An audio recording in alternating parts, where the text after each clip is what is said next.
Hey friends, welcome back. So if you've thought about starting cold showers, in this video, we're gonna unpack 3 or 4 tips that may help you make it a routine and a habit. Just wanna welcome you, it's Mike Mutzel. Thanks as always for tuning in. Look, I'm not the world's reigning expert when it comes to cold thermogenesis, but it's something that I've personally been doing since 2014 and have made it a ritual, sort of a habit. And I think it has not only health benefits, but it's a good way to start your day. If nothing else, forget all the brown adipose tissue thermogenesis. Forget about all the beneficial aspects of immunology and sort of the shifts in immune cells and enhanced circulation.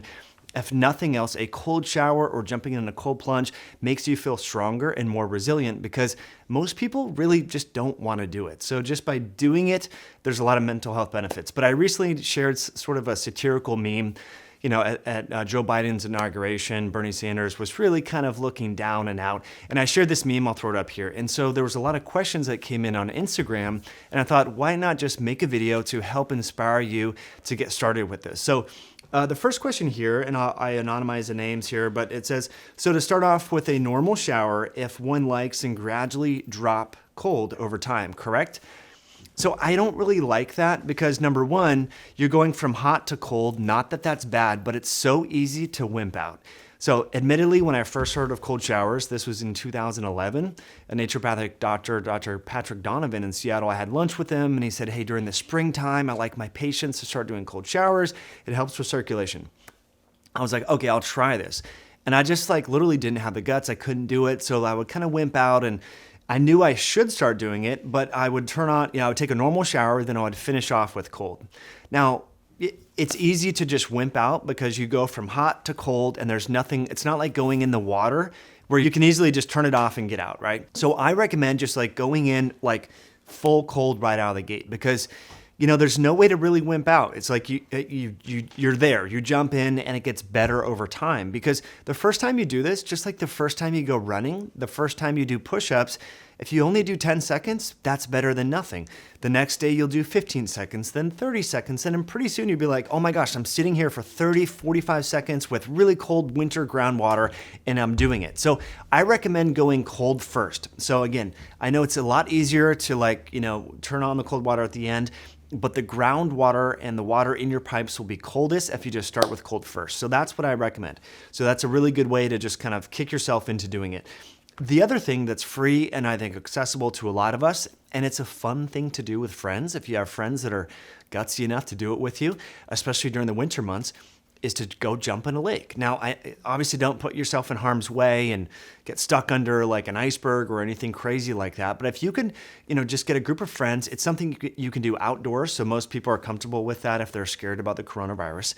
It's something that will challenge both you and your friend, and you can hold yourself accountable. And what's interesting is the friends that I've done cold plunges with in cold rivers, lakes, streams, whatever, we have this different bond because we like forced each other to go in.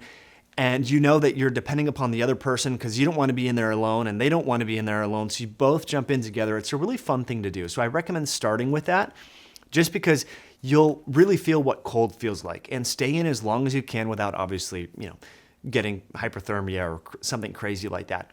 So let's talk about how long you should stay in the water and or how long you should stay under the cold water in your shower. Well, as long as you can comfortably. I'll tell you what some of the studies, and I will link some videos that we did back in 2016, what we looked at. Some of the research, there's a group out in Quebec, I can't remember the exact research scientist name, but basically what they've done is they put people in these sort of shivering suits, and what they look for is the thermogenic effect and the uncoupling proteins in the mitochondria and muscle tissue. So this gets into the science that we talked about, so I don't want to get too much into it here. But essentially what the cold tricks your muscle mitochondria to do is instead of converting energy from, say, your body fat that you're liberating in your bloodstream or from your diet, instead of converting that in the form of usable ATP, it uncouples and it just creates heat. And so basically it causes your mitochondria to then adapt and you get more mitochondria with the ability to sort of go through this process of uncoupling. So if you really want to get nitty gritty and you want to maximize the brown adipose tissue thermogenesis and this conversion of this in your muscles and also in your fat, then yeah, you want to take the cold shower for as long as possible to the point where after the shower, you're sort of shivering. But The downside of that is it's a little uncomfortable, especially if you're like going to work and you're like shivering and you're cold all day. So I don't generally recommend doing that unless, of course, you're like really trying to split hairs. So the duration, I wouldn't get hung up on it. Should I do 30 seconds or 45 seconds or 2 minutes? Just do as long as you can consistently. I mean, that's sort of the thing. It's like, how long should you meditate?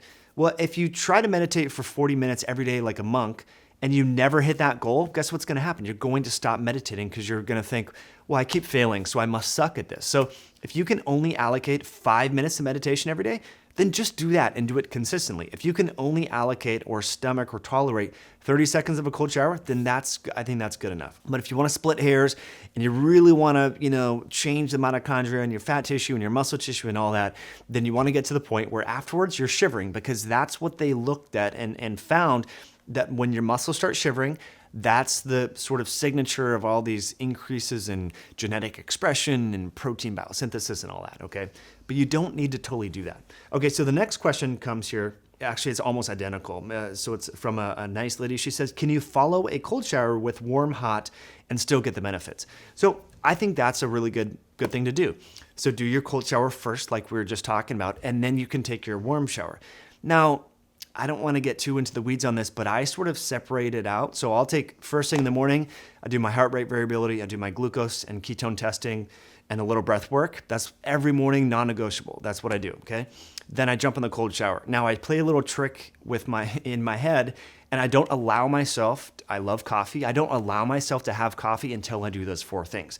It takes 15, 20 minutes, it's an investment in my starting my day and my health, but that's just a little trick that I play with myself. And the cold shower is so quick, 35, 40 seconds, so that's it. Then I'll take a shower later after I work out or exercise or something like that. So that's how I personally do it. Not saying that you have to do it like that. That's just personally what I do.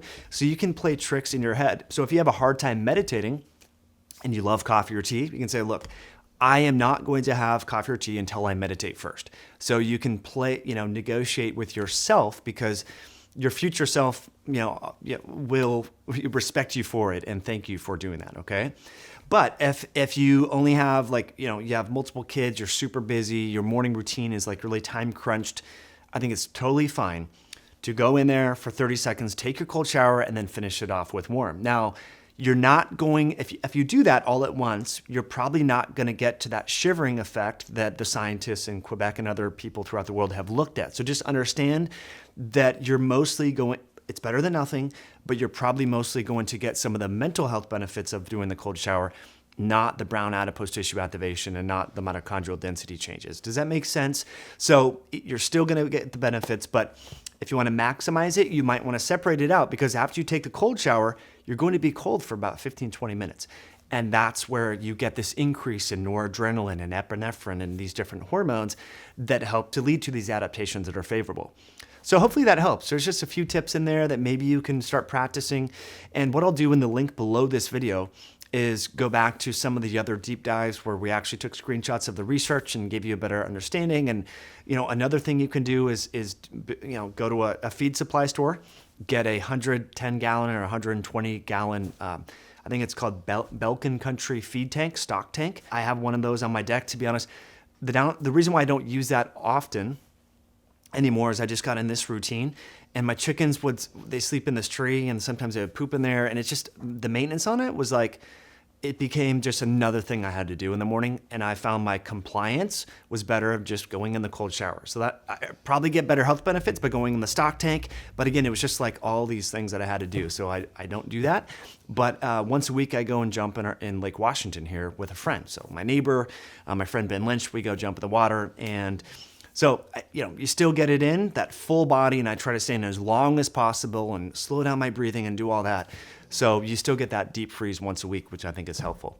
So thanks as always for tuning in. If you enjoyed this video, please hit that like button. I would love to know what you're doing to activate your brown adipose tissue and to cause yourself to get comfortable with discomfort in the comment section below. We'll catch you in a future video down the road.